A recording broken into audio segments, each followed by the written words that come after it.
സച്ചിദാനന്ദരൂപായ വിശ്വോത്പത്യാദിഹേതവേ താപത്രയ വിനാശായ ശ്രീകൃഷ്ണായ വയം നുമാം. എല്ലാ സുഹൃത്തുക്കൾക്കും എൻ്റെ വിനീതമായ നമസ്കാരം. ശ്രീമദ് ഭാഗവതം ദശമസ്കന്ധഃ അഥ വിംശതിതമോധ്യായഃ.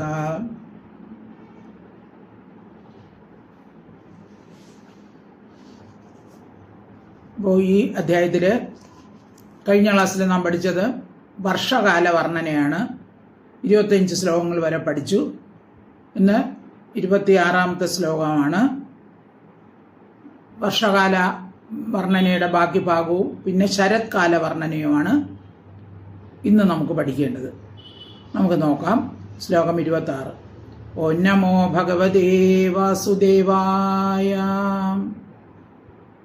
തേനവോ മന്ദഗാമിന്യാ ഊഥോ ഭാരേണ ഭൂയസ യൈർഭഗവതാഹൂത ധൃതം പ്രീത്യാ സ്തുനസ്തനീഃ.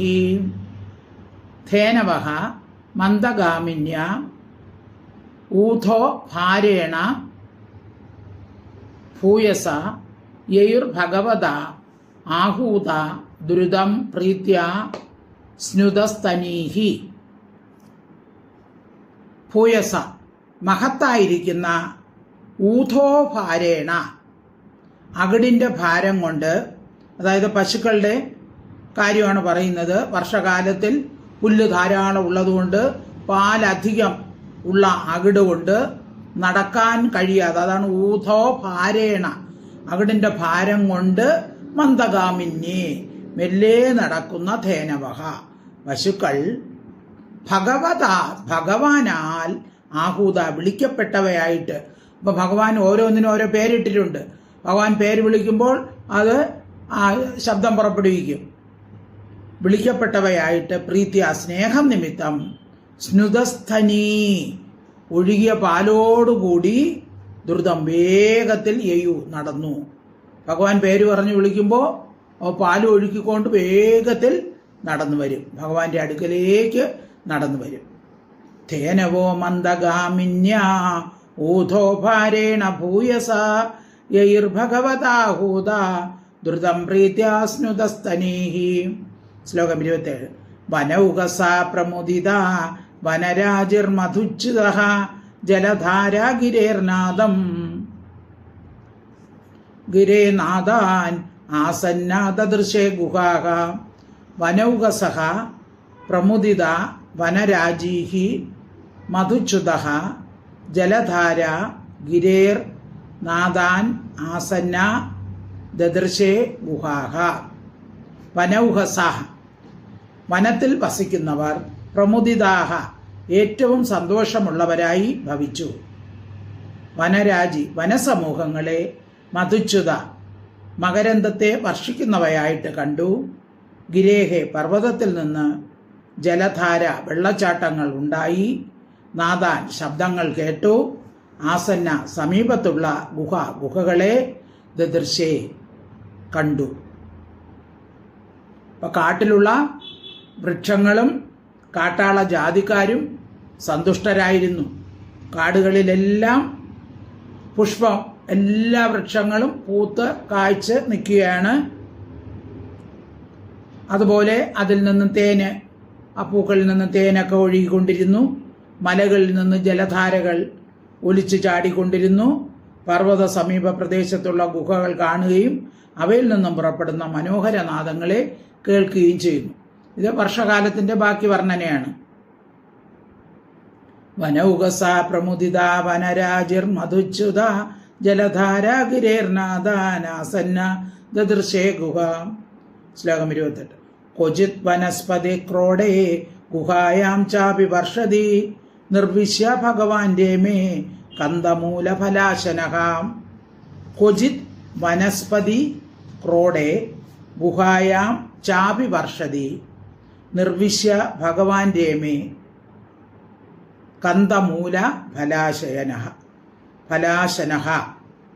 ക്വചിത് വനസ്പതി ക്രോഡേ, ലാസ്റ്റിലുള്ള വാക്ക് കന്ദമൂല ഫലാശന, കിഴങ്ങും വേരും കായും.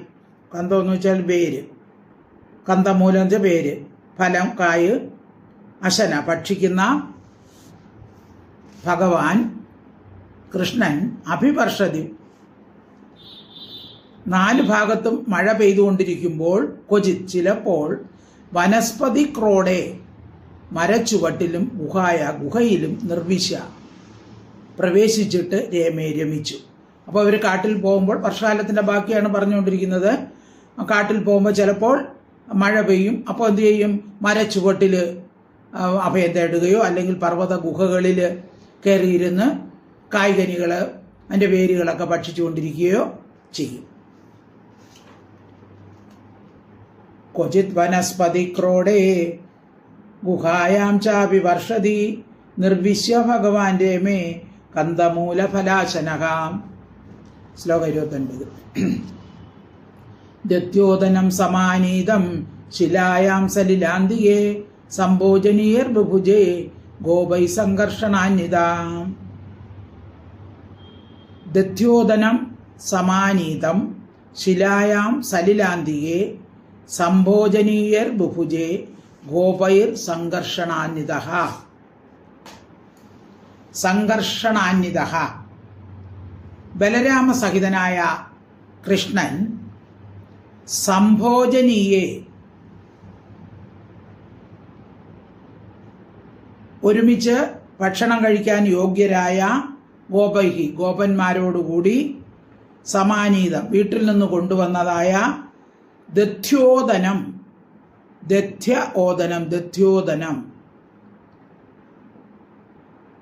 തൈർ ചോറിനെ സലിലാന്തികെ ജലസമീപത്തുള്ള ശിലയിൽ വെച്ച് ബുഭുജെ ഭക്ഷിച്ചു. അപ്പം ജലമൊഴുക്കുള്ള ഒരു പാറയിൽ കൊണ്ടുവച്ച് വീട്ടിൽ നിന്ന് കൊണ്ടുവന്ന തൈരും ചോറിനും അവര് ഭക്ഷിക്കുകയാണ്. ദത്യോദനം സമാനീതം ശിലായാം സലിലാന്തികേ സംഭോജനീയർ ബുഭുജേ ഗോപൈർ സംഘർഷണാന്വിതഃ. ശ്ലോകം 30. ശാദ്വലോപരി സംവിശ്യ ചർവതോ മീലിതേക്ഷണാൻ തൃപ്താൻ വൃഷാൻ വത്സതരാൻ ഗാശ്ച സോധോഭരശ്രമാം. ശാദ്വലോ ഉപരി സംവിശ്യ ചർവതഃ മീലിതേഷണാൻ തൃപ്താൻ വൃഷാൻ വത്സതരാൻ ഗാശ്ച സോധോഭരശ്രമ. ശാദ്വലോപരി പച്ചപ്പുല്ലുള്ള ഭൂമിയിൽ സംവിശ കിടന്നിട്ട് ചർവത അയവിറക്കുന്നവയും മീലിതേഷണാൻ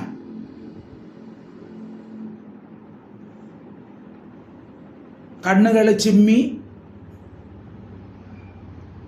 തൃപ്താൻ തൃപ്തിയടഞ്ഞവയുമായ വൃഷാൻ കാളകളെയും വത്സതരാൻ പശുക്കുട്ടികളെയും സോധോപരശ്രമ തങ്ങളുടെ അകിടിന്റെ ഭാരം കൊണ്ട് ശ്രമയുക്തങ്ങളായ ഗാഹ പശുക്കളെയും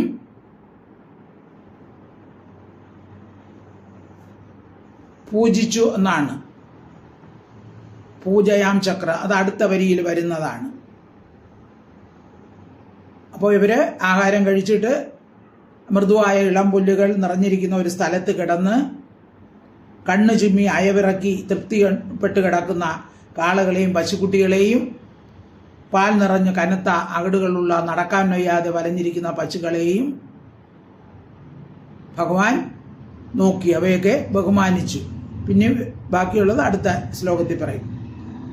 ശാദ്വലോപരി സംവിശ്യ ചർവതോ മീലിതേക്ഷണാൻ തൃപ്താൻ വൃഷാൻ വത്സതരാൻ ഗാശ്ച സോധോഭരശ്രമാം. ശ്ലോകം 31. പ്രാവിഡ് ശ്രിയം ച താം വീക്ഷ്യ സർവഭൂതമുദാവഹാം ഭഗവാൻ പൂജയാം ചക്രേ ആത്മശക്തി ഉപബ്രംഹിതാം. പ്രാവിഡ് ശ്രിയം ച താം വീക്ഷ്യ സർവഭൂതം ഉദാവഹാം ഭഗവാൻ പൂജയാൻ ചക്രേ ആത്മശക്തി ഉപബ്രംഹിതാം. പ്രാവിഡ് ശ്രിയം ആ വർഷകാല ശോഭയെയും സർവഭൂത മുതാവകം സകല പ്രാണികൾക്കും സന്തോഷമുളവാക്കുന്ന താം പ്രാപിഡ് ശ്രിയം ആ വർഷകാല ശോഭയും കണ്ടിട്ട് ഇപ്പം എല്ലാ പേർക്കും സന്തോഷമാണ് വർഷകാലം വരുമ്പോൾ.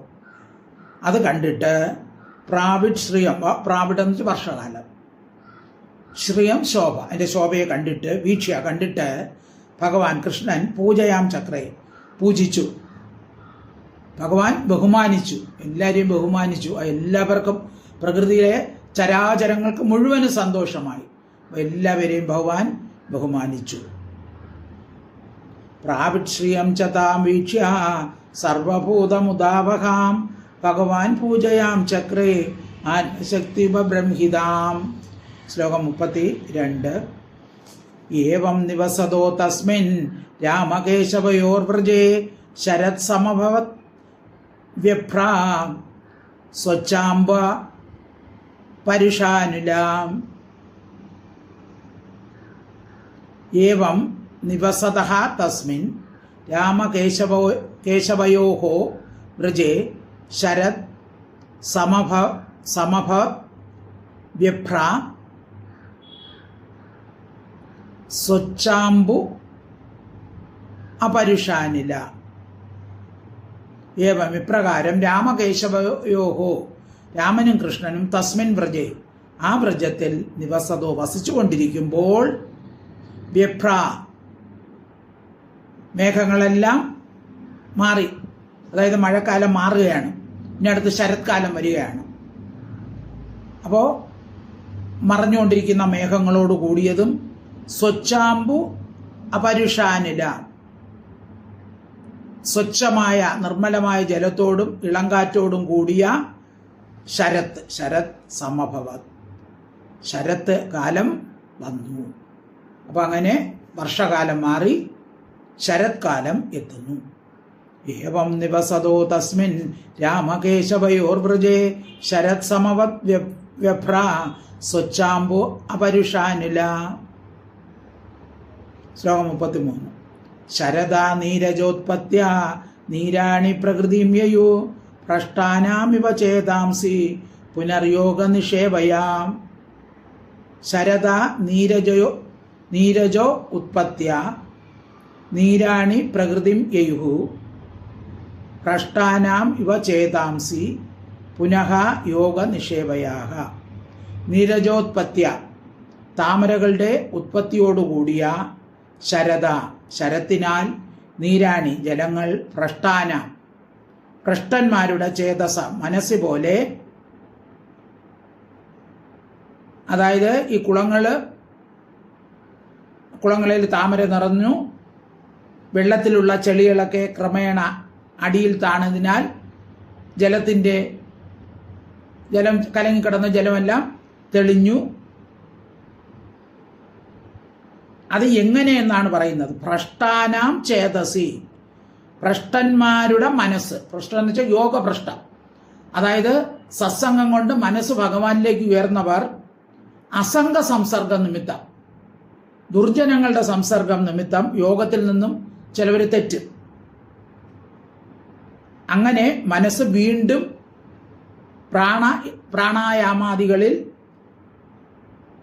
പ്രാണായാമാദികളിലൂടെ യോഗം ശീലിക്കുമ്പോൾ സ്വച്ഛമായും ശാന്തമായും ഭവിക്കുന്നുവോ. അപ്പം മനസ്സ് കലങ്ങിയ ആൾക്കാര് വീണ്ടും ധ്യാനയോഗത്തിലൂടെ മനസ്സിനെ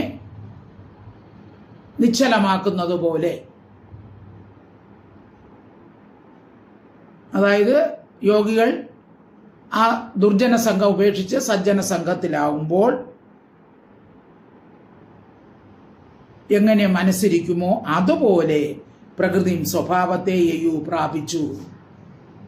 പ്രകൃതിയും നല്ല സ്വച്ഛമായി. ആദ്യം മഴയൊക്കെ ആയപ്പോൾ എല്ലായിടത്തും വെള്ളം ഇങ്ങനെ ഒഴുകി വന്ന് പിന്നെ കലങ്ങിയ വെള്ളവും എല്ലാം ആയിരുന്നല്ലോ. അപ്പോൾ ഇപ്പോൾ ആ മഴയൊക്കെ ശമിച്ചപ്പോൾ ചെളിയൊക്കെ അടിയിൽ താഴ്ന്നു, വെള്ളമൊക്കെ നല്ല ശുദ്ധമായി. അതെങ്ങനെയെന്ന് പറഞ്ഞാൽ ദുർജന സംസർഗം കൊണ്ട് മനസ്സ് ആ ചഞ്ചലമായിരിക്കുന്ന യോഗികൾ വീണ്ടും യോഗനിഷ്ഠയിലൂടെ മനസ്സിനെ ശാന്തമാക്കുന്നത് എങ്ങനെയാണോ അതുപോലെ പ്രകൃതിയും സ്വച്ഛമായി കാണപ്പെട്ടു, ശാന്തമായി കാണപ്പെട്ടു. ശരദാ നീരജോത്പത്യ നീരാണി പ്രകൃതിം യയോ ഭ്രഷ്ടാനാമിവ ചേതാംസി പുനർയോഗ നിഷേവയാം. ശ്ലോകം 34. വ്യോമ്നോബ്ദം ഭൂതശാബല്യം ഭുവപങ്കമപാമലം സരജ്ജഹാര ആശ്രമിണാം കൃഷ്ണേ ഭക്തിർയഥാശുഭം. വ്യോംനഃ അബ്ദം ഭൂതശാബല്യം ഭുവഃ പങ്കം അപാമലം ശരജ്ജഹാര ആശ്രമിണാം കൃഷ്ണേ ഭക്തി യഥാ ശുഭം.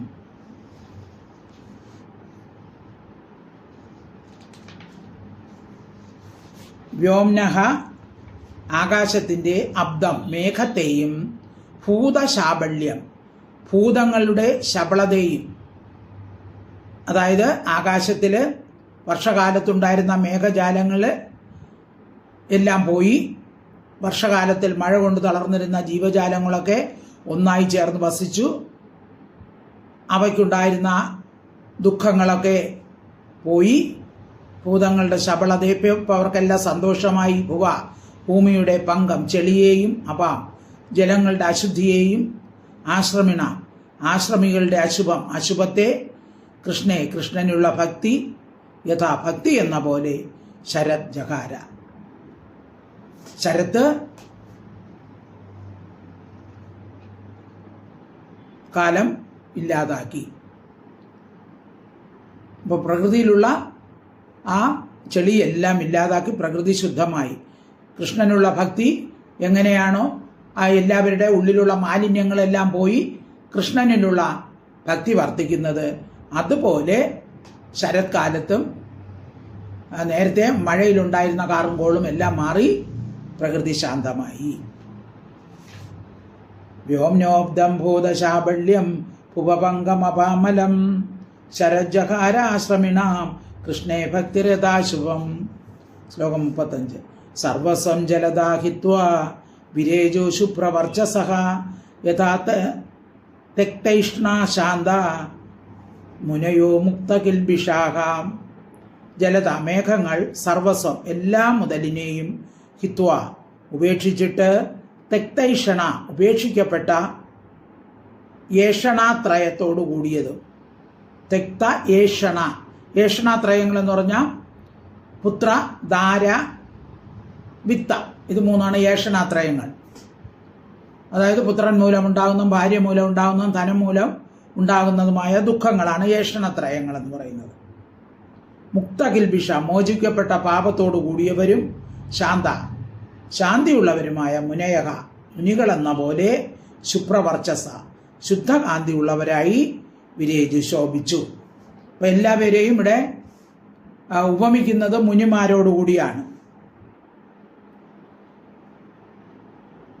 അപ്പം മേഘത്തിലുള്ള സർവസ്വം ജലം തന്നെ അവയെല്ലാം ലോകത്തിൻ്റെ ഉപകാരത്തിനായി വിട്ടുകൊടുത്തപ്പോൾ ശുഭ്രകാന്തിയോട് വിളങ്ങി കറുപ്പ് നിറം, മേഘത്തിൻ്റെ കറുപ്പ് നിറമൊക്കെ പോയി അത് വെളുത്തു. അത് ഏതുപോലെ എന്നാൽ പറഞ്ഞാൽ പുത്രൻ്റെയും ഭാര്യയുടെ ധനത്തിലുമുള്ള ആശയില്ലാതെ ഭഗവൽ പാദചിന്തയാൽ സർവപാപങ്ങളും നശിച്ച് സമചിത്തന്മാരായിരിക്കുന്ന മുനികൾ ദിവ്യശോഭയുള്ളവരായി വിളങ്ങുന്നത് പോലെ. അപ്പോൾ മനസ്സ് ശുദ്ധമാവുമ്പോൾ അവരിലൊരു ദിവ്യമായ ശോഭയുണ്ടാകും. അതുപോലെ മോക്ഷേച്ഛയുള്ളവർ എന്ത് ചെയ്യണം? സർവ്വതും ഉപേക്ഷിക്കുകയും ചിത്തശുദ്ധി സമ്പാദിക്കുകയും വേണം എന്നാണ് ഇതിൽ നിന്ന് മനസ്സിലാക്കേണ്ടത്. അപ്പോൾ ഇവിടെ വർഷകാലവും ശരത്കാലവും ഒക്കെ വർണ്ണിച്ചിരിക്കുമ്പോൾ അപ്പോൾ അതിൽ നിന്ന് നമ്മളെ പ്രകൃതിയിൽ നിന്ന് നമ്മൾ എന്താണ് മനസ്സിലാക്കേണ്ടത്?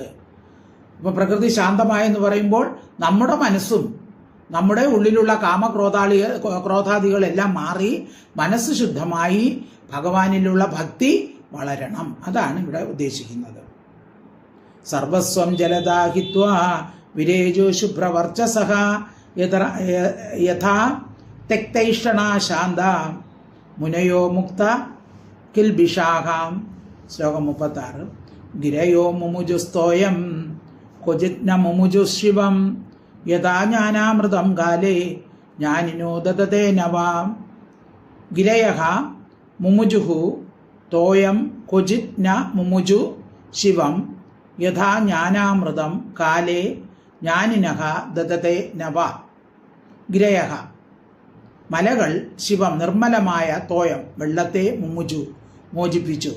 ക്വചിത് ചിലയിടത്ത് ന മുമുജു മോചിപ്പിച്ചില്ല. ജ്ഞാനിനഃ ജ്ഞാനികൾ ജ്ഞാനാമൃതം യഥാ ജ്ഞാനാമൃതത്തെ എന്ന പോലെ കാലേ തക്ക സമയത്തിൽ ദത്തത്തെ ദാനം ചെയ്യുന്നു. വാ ക്വചിത് ചിലപ്പോൾ ദാനം ചെയ്യുന്നില്ല. അപ്പൊ ശരത്കാലത്ത് പർവ്വതങ്ങളിൽ നിന്ന് ചില ദിക്കിൽ നിന്ന് ജലം ഒഴുകുന്നുണ്ട്. അപ്പോൾ വർഷകാലത്തെ പോലെ എല്ലാ ദിക്കിൽ നിന്നും കലങ്ങിയ വെള്ളം ഇല്ല, തെളിഞ്ഞ വെള്ളം ചിലയിടത്തുനിന്ന് വരുന്നുണ്ട്. അതിനെ ഉപമിച്ചിരിക്കുന്നത് കർമ്മകാണ്ഡത്തെ ഗുരുക്കന്മാർ എല്ലാ പേർക്കും ഉപദേശിച്ചു കൊടുക്കും. എന്നാൽ ജ്ഞാനികൾ വേദാന്ത സാരത്തെ വേദത്തെ എല്ലാ പേർക്കും ഉപദേശിക്കില്ല. വേദങ്ങൾ ഉപദേശിക്കുന്ന അതിന് യോഗ്യതയുള്ളവർക്ക് മാത്രമേ വേദങ്ങൾ ഉപദേശിച്ചു കൊടുക്കുകയുള്ളൂ. ഇപ്പൊ കർമ്മകാണ്ഡത്തെ എന്ത് നമ്മൾ ചെയ്യണം അതെല്ലാവർക്കും പറഞ്ഞു കൊടുക്കാം. പക്ഷേ വേദാന്തം എന്ന് പറഞ്ഞ ഉപനിഷത്തുകളെയും വേദങ്ങളെയും അതിന് യോഗ്യതയുള്ളവർക്ക് മാത്രമേ ഉപദേശിച്ചു കൊടുക്കുകയുള്ളൂ. ഗുരുക്കന്മാർ അങ്ങനെ ചെയ്യുകയുള്ളൂ. തീവ്ര വൈരാഗ്യശാലികളായ മോക്ഷം ആഗ്രഹിക്കുന്നവർക്ക് മാത്രമേ ഉപദേശിക്കുകയുള്ളൂ. ഭഗവാൻ ഗീതയിലും പറയും, അല്ലെ, ഇത് പരമഗുഹ്യമായ ഉപദേശമാണ്, ഇത് എല്ലാവർക്കും ഉപദേശിക്കാൻ പാടില്ല, ശ്രദ്ധാലുക്കൾക്ക് മാത്രമേ ഉപദേശിക്കാവൂ. അതുപോലെയാണ് ഇവിടെയും പറഞ്ഞിരിക്കുന്നത്. ഗിരയോ മുമുജുസ്തോയം ക്വചിത് മുമുജു ശിവം യഥാ ജ്ഞാനാമൃതം കാലേ ജ്ഞാനിനോ ദദതേ നവാം. ശ്ലോകം 37. നൈവാവിദൻഷീയമാണം ജലങ്കാഥ ജലേചര യഥാ ആയുരന്യുകം ക്ഷയ്യം നരാമൂഢ കുടുംബിനഃ. ന ഏവ അവിദൻ ക്ഷീയമാണം ജലം ഗാഥ ജലേചരാഃ യഥാ ആയുർ അന്യുകം ക്ഷയ്യം നരാ മൂഢ കുടുംബിനഃ. ഗാഥ ജലേചരാഃ ആഴമില്ലാത്ത ജലസ്ഥാനത്തിൽ സഞ്ചരിക്കുന്ന മത്സ്യം മുതലായവ അന്വഹം ദിവസം തോറും ക്ഷീയമാണം ക്ഷയിച്ചുകൊണ്ട് വരുന്നു. അതായത് ചെറിയ പുഴകളിലും ചെറിയ തോടിലൊക്കെ ഉള്ള മത്സ്യങ്ങൾ എന്ത് ചെയ്യും, ശരത്കാലം വരുമ്പോൾ പിന്നെ കുറേശ്ശെ വെള്ളം വറ്റി തുടങ്ങും. അപ്പം അത് ജലം കുറഞ്ഞു കുറഞ്ഞു വരുന്നത് ന ഏവ അവിദൻ, ആ മത്സ്യങ്ങൾ അറിയുന്നില്ല. അതിന് ഉദാഹരണം പറയുന്നത് കുടുംബികളായും മൂഢ അറിവില്ലാത്തവരുമായിരിക്കുന്ന നര മനുഷ്യർ ക്ഷയിക്കുന്നതായ ആയുയത ആയുസ്സിന് എന്ന പോലെ. അപ്പോൾ മർത്യജന്മം എന്ന് പറയുന്നത് നശ്വരമാണ്, എപ്പോഴും വേണമെങ്കിലും ജീവൻ പോവാം, അല്ലേ? അപ്പൊ അങ്ങനെയുള്ള നമ്മുടെ ആയുസ് പോകുന്നത് നമ്മൾ അറിയുന്നതേയില്ല. രാമായണത്തിൽ പറയാം, ആമ കുംഭാമ്പു ജലം പോലെയാണ് ആയുസ് പോകുന്നത്. അതായത് ഒരു പച്ചക്കുടത്തിൽ വെള്ളം എടുത്തു വെച്ചിരുന്നാൽ എപ്പോഴാണ് വെള്ളം തീരുന്നതെന്ന് അറിയാൻ പറ്റൂല. അതുപോലെ തന്നെയാണ് നമ്മുടെ ആയുസ്സും. അപ്പൊ ആയുസ് പോകുന്നത് ആരും അറിയുന്നില്ല. ആയുസിനെ പറ്റി യാതൊന്നും ആരും ചിന്തിക്കുന്നില്ല. നമ്മുടെ ആയുസ് എപ്പോഴും വേണമെങ്കിലും പോകാം. അപ്പൊ അതുകൊണ്ട് നമുക്ക് കിട്ടിയ സമയത്ത് നമ്മൾ എന്ത് ചെയ്യണം? ഭാഗവതം പഠിക്കാനും എന്തെങ്കിലും അറിവ് നേടാനും എല്ലാം ഉപയോഗിക്കുക. സമയം പിന്നെ നമ്മ കാത്തു നിൽക്കുകയില്ല. കിട്ടണ സമയത്ത് കിട്ടുന്നത്ര ജ്ഞാനം നമ്മൾ സമ്പാദിക്കുക. ആത്മജ്ഞാനം സമ്പാദിക്കാൻ ശ്രമിക്കാതെ സംസാരികളായിട്ട്, അതായത് വിഷയങ്ങളിൽ കുരുങ്ങി സംസാരത്തിൽ ഭ്രമിച്ച് അറിവില്ലാത്തവർ എന്ത് ചെയ്യും? നശിച്ചു പോകുന്നു. എന്നാൽ മോക്ഷേച്ഛുക്കൾ അങ്ങനെ പ്രവർത്തിക്കുകയില്ല. അപ്പോൾ നമ്മുടെ ജീവിതത്തിന്റെ ലക്ഷ്യം എന്താണ് എന്ന് നമ്മൾ മനസ്സിലാക്കണം. വിഷയത്തിൽ കുടുങ്ങിക്കിടക്കുക അല്ല നമ്മുടെ ജീവിതത്തിന്റെ ലക്ഷ്യം എന്ന് പറയുന്നത്. അത് ഓർമ്മിച്ച് വേണം നമ്മൾ പ്രവർത്തിക്കേണ്ടത്. നൈവാവിദൻ ക്ഷീയമാണം ജലം ഗാത ജലേചര യഥാ ആയുരന്വഹം ക്ഷയ്യം നരാമൂഢ കുടുംബിനഃ. ശ്ലോകം 38. ഗാഥവാരി ചരാസ്താപം അവിന്ദൻ അർക്കജം യഥാ ദരിദ്ര കൃപണ കുടുംബ്യ അവിജേന്ദ്രിയ. ഗാഥ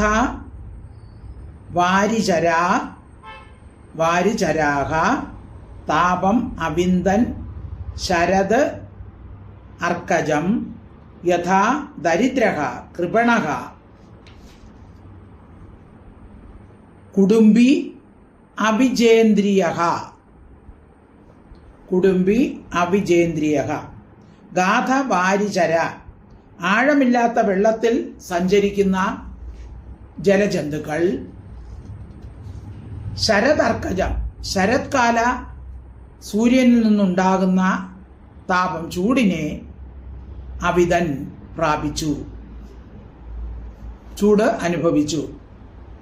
അപ്പോൾ ആഴമില്ലാത്ത വെള്ളത്തിൽ വസിക്കുന്ന മത്സ്യാദികളൊക്കെ എന്ത് ചെയ്യും?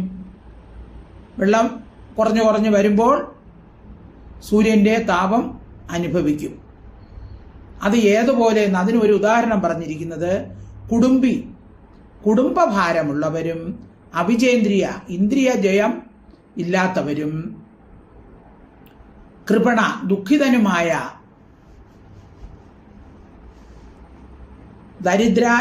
ദരിദ്രൻ എന്ന പോലെ. അപ്പോ കുടുംബത്തെ ഭരിക്കുന്ന ഭാരമുള്ളവനും ഇന്ദ്രിയ ജയമില്ലാത്തവനും ദുഃഖിതനുമായ ദരിദ്രൻ സംസാര ദുഃഖം കിടന്നനുഭവിക്കും. അവരതിൽ നിന്നും കരയേറാൻ ശ്രമിക്കുകയില്ല. അവർ സംസാര ദുഃഖം അനുഭവിച്ചു കൊണ്ടേയിരിക്കും. അപ്പോൾ അതുപോലെയാണ് ഈ ജലത്തിലെ ജന്തുക്കൾ. വെള്ളം വറ്റുമ്പോൾ അവ അറിയുന്നില്ല വെള്ളം വറ്റുകയാണെന്ന്.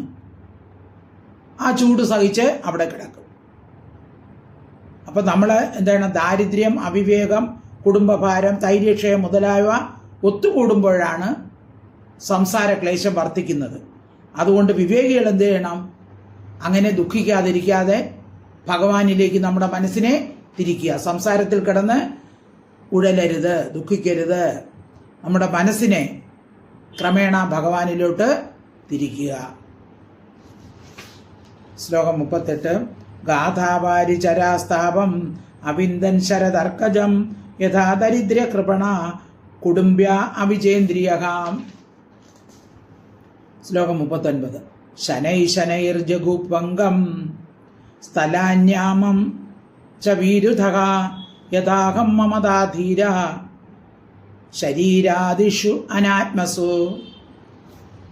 ശനൈഃ ജഗുഃ പംഗം സ്ഥലാനി ആമം ച വീരുധഃ യഥാ അഹം മമത ധീരാഃ ശരീരാദിഷു അനാത്മസു.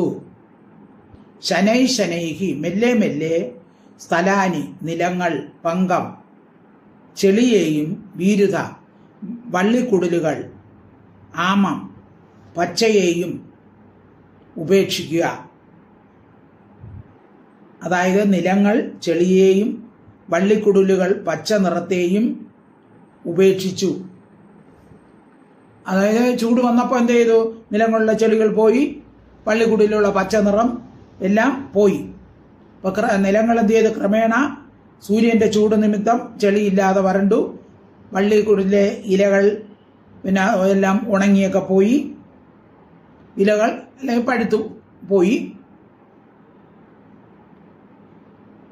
അപ്പോൾ അതുപോലെ ധീരന്മാർ ആത്മസു, ആത്മാവല്ലാതിരിക്കുന്ന ശരീരാദിഷു, ശരീരാദികളിൽ അഹം മമതാമ്യത, ഞാനെന്നും എൻ്റേതെന്നുമുള്ള ഭാവത്തെ എന്ന പോലെ ഉപേക്ഷിച്ചു. അപ്പോൾ ധീരന്മാർ എന്ത് ചെയ്യണം? അഹന്താഭാവം, ഇതം മമ, ഇതെൻ്റേതാണ്, എൻ്റേതാണ് എന്നുള്ള ഭാവം ഉപേക്ഷിക്കണം. ന മമ എന്നുള്ള ഭാവം, ഇതെൻ്റേതല്ല, ഇതൊന്നും എൻ്റേതല്ല എന്നുള്ള ഭാവം. അപ്പം അഹന്താഭാവം എല്ലാവരും ഉപേക്ഷിക്കണം. വിദ്വാൻമാർ, സജ്ജനങ്ങൾ അതിനെ ഇല്ലാതാക്കണം. അല്ലെങ്കിൽ രാഗാദി ദോഷാദികളെ ഇല്ലാതാക്കണം. ശ്ലോകം 39. ശനൈ ശനൈർജഗോപംഗം സ്ഥലാന്യാമം ച വീരുധ യഥാഹം മമതാധീര ശരീരാദിഷ്വനാത്മസു. ശ്ലോകം 40. നിശ്ചലാംബുറഭൂതുഷ്ണീ സമുദ്രാശരദാഗമേ ആത്മന്യുപരതേ സമ്യക് മുനിർ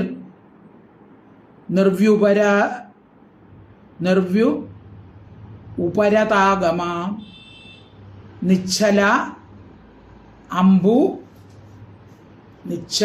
അംബുഹു അഭൂത് തുഷ്ണീം സമുദ്രഃ ശരദ് ആഗമേ ആത്മന്യ ഉപരതേ സമ്യക് മുനിഹി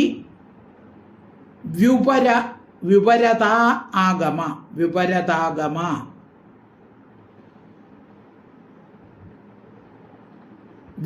ഉപരതാഗമ.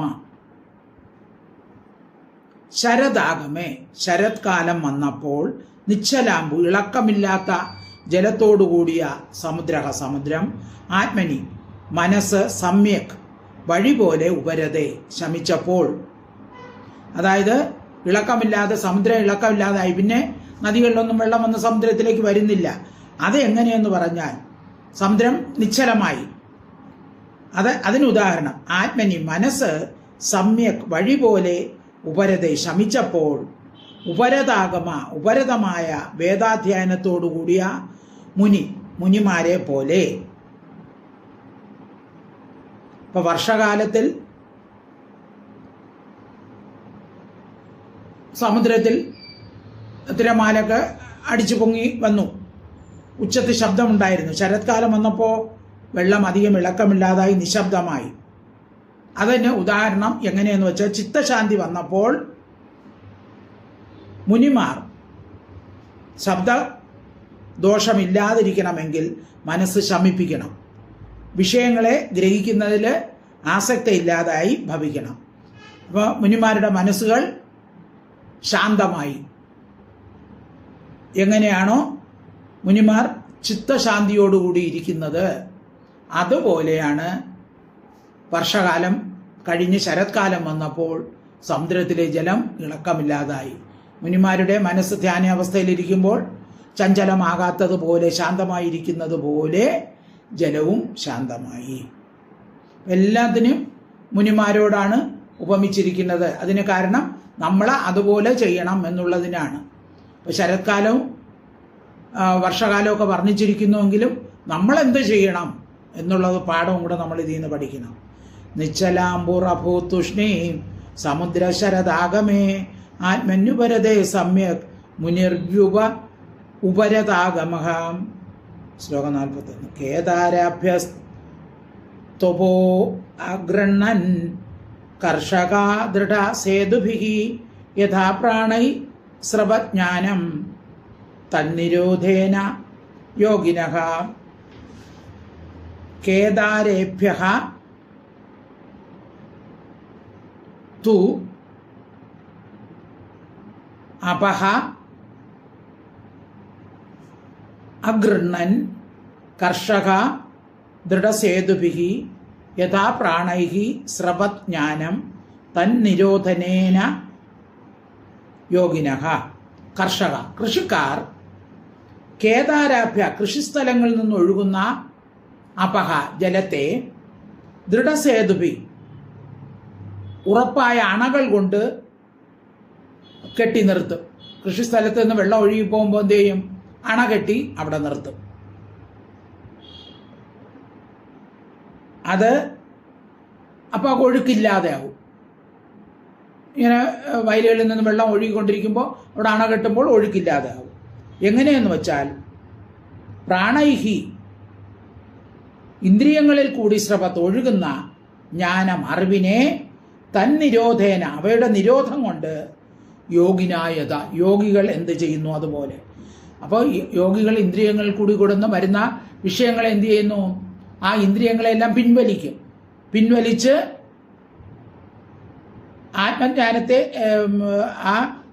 ആത്മജ്ഞാനത്തെ ഇന്ദ്രിയങ്ങളെല്ലാം വിഷയങ്ങളിൽ നിന്ന് പ്രത്യാഹരിച്ച് ആത്മാവിങ്കിൽ നിർത്തും. അതുപോലെ ഇന്ദ്രിയങ്ങളെ അടക്കിക്കൊണ്ട് വിവേകത്തെ എപ്പോഴും രക്ഷിക്കേണ്ടതാണ്. അപ്പം വിഷയങ്ങളിലേക്ക് ഇന്ദ്രിയങ്ങൾ പോകാതെ ഇന്ദ്രിയങ്ങളെ അടക്കണം, ഇന്ദ്രിയങ്ങളെ ഉള്ളിലോട്ട് വലിക്കണം. അപ്പോൾ എന്തു ചെയ്യും? ആത്മജ്ഞാനം മനസ്സിൽ ഉറയ്ക്കും. ആ ഇന്ദ്രിയങ്ങൾ പുറത്തോട്ട് പോകാതെ ഉള്ളിലോട്ട് പ്രത്യാഹരിക്കണം. അപ്പോൾ ആത്മജ്ഞാനം മനസ്സിൽ ഉറയ്ക്കും, വിഷയങ്ങളിലോട്ട് ഇന്ദ്രിയങ്ങൾ പോവുകയുമില്ല. അപ്പോൾ അതാണ് നമ്മൾ ചെയ്യേണ്ടത്. കേദാരാഭ്യസ്തപോ അഗ്രണ്ണൻ കർഷകാദൃഢസേതുഭി യഥാ പ്രാണൈസ്രവജ്ഞാനം തന്നിരോധേന യോഗിനഃ. ശ്ലോകം 42. ശരദാർഘാംശൂജാം സ്ഥാപാൻ ഭൂതാനാമുടുപോഹരത് ദേഹാഭിമാനജം ബോധോ മുകുന്ദോ വ്രജയോഷിതാം. ശരദ അർഗാംശുജാം സ്ഥാപാൻ ഭൂതാനാം ഉടുപഹ അഹരത് ദേഹാഭിമാനജം ബോധഃ മുകുന്ദഃ വ്രജയോഷിതാം. ഉടുഭക ചന്ദ്രൻ ഭൂതാനാം പ്രാണികളുടെ ശരദർക്കാംശുജാൻ ശരത്കാല സൂര്യനിൽ നിന്നുണ്ടാകുന്ന താപാൻ ചൂടുകളെ ഹരിച്ചു. അഹരത് ഹരിച്ചു. ചന്ദ്രൻ എന്ത് ചെയ്യും? ചന്ദ്രൻ ഉദിക്കുമ്പോൾ ആ ചൂടിനൊരു ശമനം കിട്ടും, അല്ലേ? ആ ശരത് ചന്ദ്രന്റെ കാന്തി കേൾക്കുമ്പോൾ പ്രാണികൾക്ക് അല്പം ഉഷ്ണം ശമിക്കും. അത് ഏതുപോലെ എന്ന് പറഞ്ഞാൽ ബോധഃ അറിവ് ദേഹാഭിമാനജം ദേഹഭാവന നിമിത്തമുള്ള ദുഃഖത്തെ എന്ന പോലെയും വ്രജയോഷിത ഗോപസ്ത്രീകളുടെ താപത്തെ മുകുന്ദായിവ കൃഷ്ണൻ എന്ന പോലെയുമാണ്. അതായത് അജ്ഞാനാവസ്ഥയിൽ ദേഹം തന്നെ ആത്മാവെന്നുള്ള വിചാര നിമിത്തം ആധ്യാത്മികാദി താപത്രയങ്ങൾ ഉള്ളവന് മനോദുഃഖത്തെ യഥാർത്ഥമായ ആത്മജ്ഞാനം നശിപ്പിക്കുന്നത് പോലെ നമ്മുടെ താപത്രയങ്ങൾ എങ്ങനെ നശിക്കും? യഥാർത്ഥമായ ആത്മജ്ഞാനം ഉണ്ടാകുമ്പോൾ താപത്രയം നശിക്കുന്നത് പോലെ സൂര്യനിൽ നിന്നുണ്ടാകുന്ന ചൂടിനെ ശരത്കാല ചന്ദ്രൻ ശമിപ്പിച്ചു. അപ്പൊ ഗോപസ്ത്രീകൾക്ക് ശ്രീകൃഷ്ണ വിരഹ നിമിത്തമുണ്ടാകുന്ന സന്താപത്തെ ശ്രീകൃഷ്ണൻ അവരുടെ മുമ്പിൽ പ്രത്യക്ഷമാകുമ്പോൾ അവരുടെ ദുഃഖമെല്ലാം ഇല്ലാതാകുന്ന പോലെ സംസാരതാപം നശിക്കാനായി ജ്ഞാനത്തിൽ ശ്രദ്ധയുള്ളവരായിരിക്കണം. അപ്പം നമ്മുടെ സംസാര ദുഃഖങ്ങൾ ഇല്ലാതാവണമെങ്കിൽ എന്ത് ചെയ്യണം? നമ്മൾ ജ്ഞാനം ഇതുപോലെ ഭാഗവതം പോലുള്ള ഗ്രന്ഥങ്ങളിലോട്ടൊക്കെ ശ്രദ്ധ കേന്ദ്രീകരിക്കണം. വിഷയങ്ങളിൽ നിന്നും ശ്രദ്ധ ക്രമേണ മാറ്റണം. ഇല്ലെങ്കിൽ നമ്മുടെ സംസാര ദുഃഖം, നമ്മുടെ താപത്രയങ്ങൾ ഒരിക്കലും തീരുകയില്ല. ശരദർക്കാംശുജാം താപാൻ പോതാനാമുടുപോഹരത് ദേഹാഭിമാനജം ബോധോ മുകുന്ദോ വ്രജയോഷിതാം. ശ്ലോകം 43. ഖം അശോഭത നിർമോഖം ശരദ്വിമല താരകം സത്വയുക്തം യഥാചിത്തം ശബ്ദബ്രഹ്മാർത്ഥദർശനം.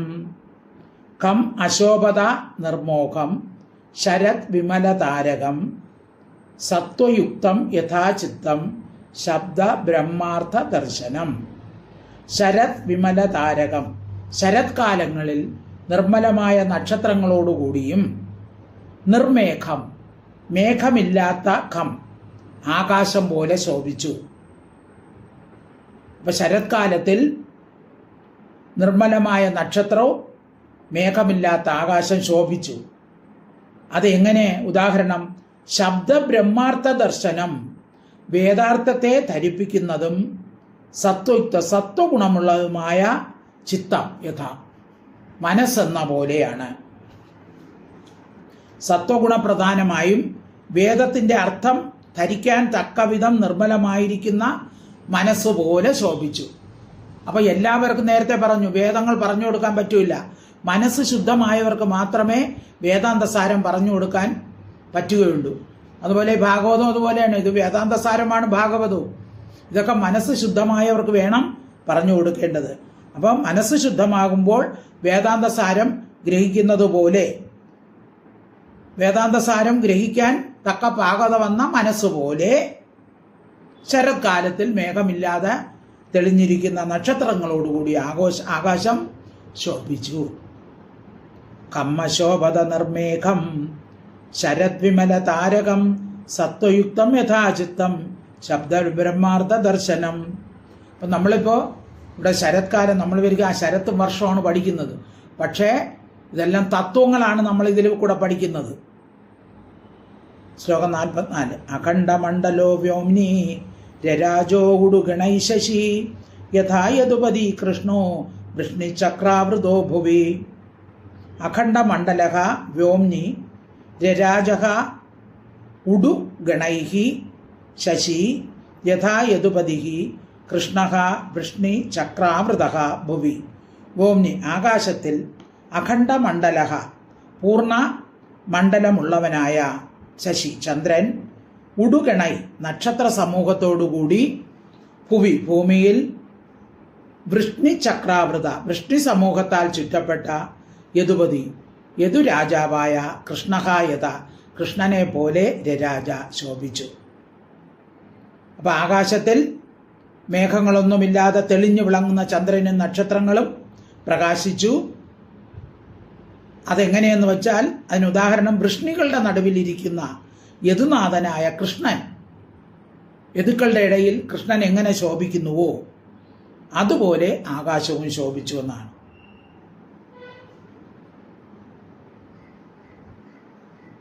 അപ്പൊ കൃഷ്ണനെ ധ്യാനിക്കുന്നവർ വൃഷ്ണികളുടെ നടുക്കിരിക്കുന്ന കൃഷ്ണനെ ധ്യാനിക്കുന്നത് നല്ലതാണെന്ന് പറയും. അഖണ്ഡമണ്ഡലോ വ്യോംനി രരാജോടു ഗണൈ ശശി യഥാ യദുപതി കൃഷ്ണോ വൃഷ്ണിചക്രാവൃതോ ഭുവി. ശ്ലോകം 45. ആശ്ലിഷ്യ സമശീതോഷ്ണം പ്രസൂനവനമാരുതം ജനാസ്താപം ജഗുർഗോപ്യോ ന കൃഷ്ണഹൃതചേതസഃ. ആശ്ലിഷ്യ സമശീതോഷ്ണം പ്രസൂനവനമാരുതം ജനാഃ താപം ജഹുഃ ഗോപ്യഃ ന കൃഷ്ണഹൃതചേതസഃ. സമശീതോഷ്ണം സമമായ ശീത ഉഷ്ണത്തോടു കൂടിയ പ്രസൂനവനമാരുതം പൂക്കളുള്ള ആ വനത്തിൽ നിന്നും വരുന്ന കാറ്റിനെ ആശ്ലിഷ്യ ആലിംഗനം ചെയ്തിട്ട് ജനങ്ങൾ താപത്തെ ജഹു ഉപേക്ഷിച്ചു. കൃഷ്ണചേതനഃ കൃഷ്ണനാൽ ഹരിക്കപ്പെട്ട മനസ്സോടുകൂടിയ ഗോപികൾ ന ജഹു ഉപേക്ഷിച്ചില്ല. അപ്പൊ സന്ധ്യാസമയത്തിൽ തണുപ്പും ചൂടും ഇല്ലാതെ സ്പർശനയോഗ്യമായ പൂന്തോട്ടത്തിൽ നിന്ന് വരുന്ന കാറ്റേറ്റിട്ട് സാധാരണ ജനങ്ങൾ പകൽ സമയത്തുണ്ടാകുന്ന ആ ഉഷ്ണനിമിത്തമുള്ള ദുഃഖം ഉപേക്ഷിച്ചു. എന്നാൽ കൃഷ്ണനാൽ അപഹരിക്കപ്പെട്ട മനസ്സോടുകൂടിയ ഗോപസ്ത്രീകൾ പൂമണമുള്ള കാറ്റേറ്റുക നിമിത്തം കൃഷ്ണ വിരഹജന്യമായ താപം അധികമായതല്ലാതെ അവർക്ക് ശാന്തി ഉണ്ടായില്ല. കൃഷ്ണനെ കാണാതിരുന്നാൽ അവർക്ക് ഒരിക്കലും ഗോപസ്ത്രീകൾക്ക് മനസ്സമാധാനം ഉണ്ടാവുകയില്ല. ആശ്ലിഷ്യ സമശീതോഷ്ണം പ്രസൂനവനമാരുതം ജനാസ്താപം ജഗുർഗോപ്യോ ന കൃഷ്ണഹൃതചേതസഃ. ശ്ലോകം 46. ഗാവോ മൃഗാ ഖഗാ നാര്യ പുഷ്പിണ്യാ ശരദാ ഭവൻ അന്യീയമാനാ സ്വവൃക്ഷൈ ഹലൈരീശക്രിയാ ഇവ. ഗാവഃ മൃഗാഃ ഖഗാഃ നാര്യഃ പുഷ്പിണ്യാ ശരദാ അഭവൻ അന്യീയമാനാഃ സ്വവൃഷൈഃ ഫലൈഃ ഈശക്രിയാ ഇവ. ശരത്തിനാൽ ഗാവക പശുക്കളും, മൃഗാഹ മൃഗങ്ങളും, ഖഗാഹ പക്ഷികളും, നാര്യാഹ നാരികളും, സ്വവൃഷൈഹി സ്വഭർത്താക്കന്മാരാൽ അന്വേഷമാന അനുഗമിക്കപ്പെട്ടവരായി പുഷ്പിണികളായി ഭവിച്ചു. അതായത് ശരത്കാലത്തിൽ സന്തോഷാധിക്യമുള്ളതുകൊണ്ട് പശുക്കൾ, മാനുകൾ, പക്ഷികൾ, മനുഷ്യ സ്ത്രീകൾ എല്ലാവരും അവരവരുടെ ഭർത്താക്കന്മാരോട് ചേർന്ന് പുഷ്പിണികളായി എന്ന് പറഞ്ഞാൽ ഗർഭിണികളായി ഭവിച്ചു. എല്ലാവർക്കും ഭയങ്കര സന്തോഷം. അതെങ്ങനെയെന്ന് വെച്ചാൽ ഈശക്രിയ, ഈശ്വരന് വേണ്ടി ചെയ്ത പ്രവൃത്തികൾ ഫലങ്ങൾ കിട്ടുന്നത് പോലെയാണ്. ഈശ്വരന് വേണ്ടി നമ്മൾ ഈശ്വരാർപ്പണമായി കർമ്മം ചെയ്താൽ നമുക്ക് അതിന് ഫലം കിട്ടും.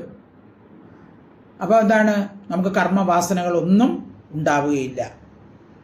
അതുപോലെയാണ് ശരത്കാലത്തിൽ എല്ലാവരും വളരെ സന്തോഷിച്ചു. ഗാവോ മൃഗ ഖഗ നാര്യ പുഷ്പിണ്യാ ശരദ അഭവൻ അന്വേഷമാന സ്വവൃഷൈ ഫലൈരീശക്രിയ ഇവ. ശ്ലോകം 47. ഉദഹൃഷ്യൻ വാരിജാനി സൂര്യോത്ഥാനേ കുമുദിന രാജ്ഞാതു നിർഭയാ ലോക യഥാദസ്വിൻവിനാ നൃപ. നൃപ രാജാവേ, സൂര്യോത്ഥാനെ സൂര്യോദയത്തിൽ വാരിജാനി വെള്ളത്തിലുള്ള പൂക്കൾ കുമുദിന ആമ്പലൊഴിച്ച്, ബാക്കി പൂക്കളെല്ലാം സൂര്യോദയത്തിൽ വിരിയുന്നതാണ്, ആമ്പൽ മാത്രം വൈകിട്ട്. അപ്പം ആമ്പലൊഴിച്ച് ബാക്കിയെല്ലാം വിരിഞ്ഞ് സന്തോഷിക്കുന്നത് എങ്ങനെയെന്ന് വച്ചാൽ, രാജ്ഞാത്തു രാജാവ് നിമിത്തം നിർഭയ ഭയരഹിതമായ ലോകായത ജനങ്ങൾ എന്ന പോലെ ദസ്യുൻ വിന കള്ളന്മാരൊഴിച്ച്. അപ്പം രാജാവുണ്ട്, രാജാവ് നീതി നടപ്പിലാക്കണമെങ്കിൽ ആർക്കാണ് ദുഃഖം വരുന്നത്? കള്ളന്മാർ ഒഴിച്ച് ബാക്കി എല്ലാവർക്കും സന്തോഷമാകും. ഇപ്പം ശരത്കാലത്തിൽ താമര മുതലായ ജലത്തിലെ പൂക്കൾ സൂര്യോദയത്തിൽ വികസിച്ചു, എന്നാൽ ആമ്പൽ മാത്രം വികസിച്ചില്ല. ഏതുപോലെ എന്നാൽ നീതിന്യായം നടപ്പിലാക്കുന്ന രാജാവ് രാജ്യത്തിലുള്ളപ്പോൾ ജനങ്ങൾ ഭയരഹിതമായി സന്തോഷിക്കുന്നു, എന്നാൽ കള്ളന്മാർക്ക് സന്തോഷമില്ല. അതുപോലെയാണ് സൂര്യപ്രകാശ സമാനമായ നീതി നടത്തുന്ന നല്ല രാജാക്കന്മാരെ മാത്രമേ ഭയപ്പെടുകയുള്ളൂ. അപ്പോൾ രാജാക്കന്മാരെ ഭയപ്പെടുന്നവരാണ് കള്ളന്മാർ. അല്ലാത്തവർക്ക് ഒരു ഭയവുമില്ല, എല്ലാവർക്കും സന്തോഷമാണ്. അതുപോലെ ശരത്കാലം വന്നപ്പോൾ താമര മുതലായ ആ പൂക്കൾക്കെല്ലാം സൂര്യോദയത്തിൽ വികസിച്ച് അവയെല്ലാം സന്തോഷമായി, ആമ്പൽ മാത്രം വികസിച്ചില്ല. ശ്ലോകം 48 അല്ല 47 ഒന്നുകൂടെ വായിക്കാം. ഉദഹൃഷ്യൻ വാരിജാനി സൂര്യോദ്യാനെ കുമുദിന രാജ്ഞാതു നിർഭയ ലോക യഥാദസിൻവിന നൃപ. ശ്ലോകം 48. പുരഗ്രാമേഷു അഗ്രയണൈർ ഇന്ദ്രിയൈശ്ച മഹോത്സവൈഃ ബഭൗഃ പക്വസസ്യാഢ്യ കലാഭ്യാം നിതരാം ഹരേ. പുരഗ്രാമേഷു ആഗ്രയണൈഃ ഇന്ദ്രിയൈഃ ച മഹോത്സവൈഃ ബഭൗഃ പക്വസസ്യാഢ്യ കലാഭ്യാം നിതരാം ഹരേ. പുരഗ്രാമേഷു പട്ടണത്തിലും ഗ്രാമങ്ങളിലും ആഗ്രയണൈഹി ഹോമങ്ങൾ കൊണ്ടും ഇന്ദ്രിയൈഹി ഇന്ദ്രിയ സന്തോഷഹേതുക്കളായ മഹോത്സവങ്ങൾ കൊണ്ടും പക്വ സസ്യാഢ്യാം പഴുത്ത സസ്യങ്ങൾ കൊണ്ട് നിറഞ്ഞതായ ഭൂമി ഹരേഹേ വിഷ്ണുവിൻ്റെ കലാഭ്യാം അംശഭൂതന്മാരെ കൊണ്ട് നിതരാം ഏറ്റവും ശോഭിച്ചു. ഈ പുത്തരി ഉണ്ണുക എന്നുള്ള മഹോത്സവത്തിനാണ് ആഗ്രയണം എന്ന് പറയുന്നത്. ഈ ദിവസം വൈദികമായ പല ഹോമകർമ്മങ്ങളും രാജധാനിയിലും മറ്റും നടക്കും. നാട്ടുപുറങ്ങളിലും ശരത്കാലത്തിൽ പലവിധ മഹോത്സവങ്ങൾ ഉണ്ടാകും. ഈ വക ഉത്സവങ്ങൾ ലൗകികന്മാരുടെ ഇന്ദ്രിയങ്ങളെ ആനന്ദിപ്പിക്കാൻ വേണ്ടിയാണ്. അപ്പോൾ ഇന്ദ്രിയ സംതൃപ്തിയാണ് ഇവയെ കൊണ്ടുള്ള ഫലം. ഇങ്ങനെ വൈദികങ്ങളിൽ ലൗകികവുമായ ഉത്സവങ്ങൾ പട്ടണങ്ങളിലും അതുപോലെ ഗ്രാമങ്ങളിലും ആഘോഷിക്കുന്നു. സസ്യങ്ങൾ പാടങ്ങളിൽ പഴുത്ത് കിടക്കുന്നതിനാൽ വളരെ മനോഹരമായ കാഴ്ച ഏതു ഭാഗത്തുമുണ്ട്. സാക്ഷാൽ മഹാവിഷ്ണുവിൻ്റെ അംശഭൂതന്മാരായ രാമകൃഷ്ണന്മാരെ കൊണ്ടും ഭൂമി അധികം ശോഭിച്ചു. പുരഗ്രാമേഷു ആഗ്രയണൈർ ഇന്ദ്രിയൈശ്ച മഹോത്സവൈ ബഭൗഃ പക്വസസ്യാഢ്യോ കലാഭ്യാം നിതരാം ഹരേ. ശ്ലോകം 49. വണിങ്മുനി നൃപസ്ഥാന നിർഗമ്യാർത്ഥാൻ പ്രപേതിരേ വർഷരുദ്ധ യഥാ സിദ്ധ സ്വപിണ്ഡാൻ കാലാഗതേ.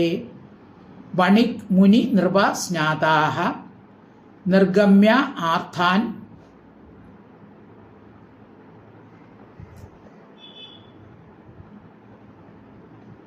പ്രപേതിരേ വർഷരുദ്ധ യഥാ സിദ്ധാഃ സ്വപിണ്ടാൻ കാലാഗതേ.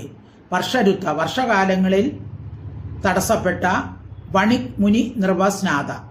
വണിക്കുകൾ, കച്ചവടക്കാർ, മുനികൾ, രാജാക്കന്മാർ, ബ്രഹ്മചാരികൾ, ഇവർ യോഗസിദ്ധന്മാർ സ്വപിണ്ടാനതാൽ സ്വദേഹങ്ങളെ എന്ന പോലെ, അതായത് കച്ചവടക്കാർ, മുനികൾ, രാജാക്കന്മാർ, ബ്രഹ്മചാരികൾ ഇവരൊക്കെ വർഷകാലത്തിൽ അവരുടെ കച്ചവടം, തപസ്, ദിഗ്വിജയം, ഭിക്ഷാടനം മുതലായവ പ്രവർത്തിക്ക് കഴിയുകയില്ല. അപ്പോൾ അവരവരുടെ സ്ഥാനങ്ങളിൽ തന്നെ ഇരിക്കും. ശരത്കാലം വന്നപ്പോഴോ ഇവരെല്ലാം പുറത്തിറങ്ങി സഞ്ചരിച്ച് അവരുടെ ആവശ്യങ്ങൾ സാധിച്ചു. ഏതുപോലെ എന്നാൽ ഓരോവിധ സിദ്ധികൾ ആഗ്രഹിച്ചിരിക്കുന്ന യോഗികൾ അവരവരുടെ പ്രാരബ്ധ അവസാനത്തിൽ ഭൗതിക ദേഹം വെടിഞ്ഞ ശേഷം സ്വർഗം മുതലായ പ്രാപ്യസ്ഥാനങ്ങൾ പ്രാപിക്കുന്നത് പോലെ പ്രാരബ്ധം അനുകൂലമല്ലാതിരിക്കുമ്പോൾ അനുഷ്ഠിക്കുന്ന കർമ്മങ്ങൾക്ക് വേഗം ഫലം കിട്ടുകയില്ല. കാലം തെളിയുമ്പോൾ പ്രവൃത്തികളും സഫലമായി വരുമെന്ന് സാരം. അതാണ് വർഷകാലത്തിൽ തടസ്സപ്പെട്ട വണിക് മുനി നൃപ സ്നാത. വണിക്കുകൾ, മുനികൾ, രാജാക്കന്മാർ, ബ്രഹ്മചാരികൾ, യോഗസിദ്ധന്മാർ സ്വപിണ്ടാന് സ്വദേഹങ്ങളെ എന്ന പോലെ കാലമാകതെ കാലം വരുമ്പോൾ, അനുകൂല സാഹചര്യം വരുമ്പോൾ നിർഗമ്യ പുറത്തു പോയിട്ട് അർത്ഥാൻ അവരവരുടെ കാര്യങ്ങളെ പ്രഭേദിരെ പ്രാപിച്ചു. അപ്പോൾ എല്ലാത്തിനും അനുകൂല സാഹചര്യം വരുമ്പോൾ അവരവർക്ക് ചെയ്യേണ്ട കാര്യങ്ങളെ ചെയ്യാൻ സാധിക്കുന്നു. അപ്പോൾ അതാണ് കാലം തെളിയുമ്പോൾ പ്രവൃത്തികളും സഫലമായി വരും എന്നുള്ള സാരവും കൂടെ. അപ്പോൾ ഇതിൽ നിന്ന് നമ്മൾ പല കാര്യങ്ങളും മനസ്സിലാക്കേണ്ടതാണ്. അല്ലാതെ വെറുതെ ശരത്കാലം വർഷകാല വർണ്ണന അല്ല ഇതിൽ കൊടുത്തിരിക്കുന്നത്. ഇത് ശ്രീമദ് ഭാഗവതേ മഹാപുരാണേ ദശമസ്കന്ധേ പൂർവാർത്തെ പ്രാവിഡ് ശരത് ക്രീഡാ നിരൂപണം നാമ വിംശോധ്യായിക സമ്പൂർണം.